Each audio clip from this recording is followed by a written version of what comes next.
So when we started initially describing the Voyager application and we did a description of the digital devices, I have mentioned that each of these digital devices, particularly the X-Wave, the digital accelerometer device, is equipped with a so-called memory buffer, which sole purpose is to keep the data in its own memory and stream the data to the Voyager application in case of a memory loss. So this demonstration now is going to tell us how this functionality works. The key point here is that we always are having all the data recorded into our database, even though we have a temporary connection interruptions. We are not talking about a total network interruption for several days, but this buffer can cover network interruptions of up to several hours, depending on the number of configured channels per device.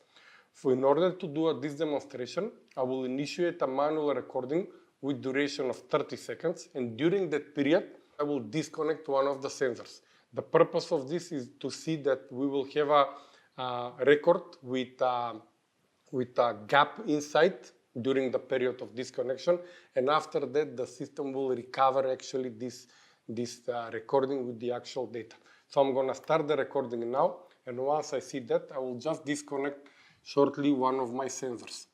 We can easily see here that after a couple of seconds, one of the sensors will change its status to yellow, meaning that it is stopped, and 5 seconds after that, the status will be disconnected, which means that the sensor is offline.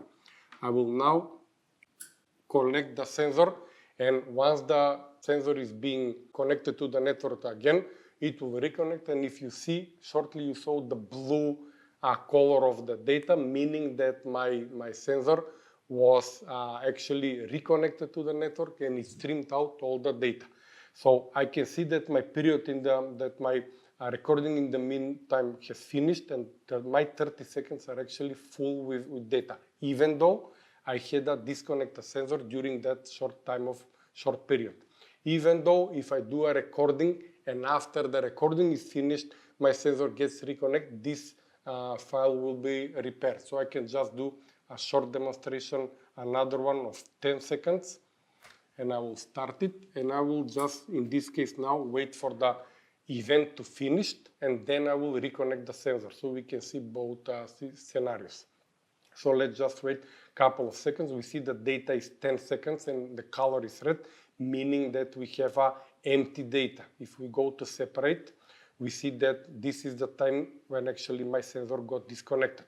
So once I reconnect the sensor, the system will automatically recognize, and I need to wait maybe a minute or so before this record is being repaired actually by the system. You see the changes of the colors of the system, and now just wait for this data to be repaired. Probably it will happen on the next iteration, so we're gonna have to be a little bit patient in order to see this. Now, after that period passed, we saw that our color changed from 10 seconds red, now is with green color, meaning that this record that actually happened in the history is now full with data. So if I go to separate, the same that I clicked previously, I can see that I have all the data present into my record.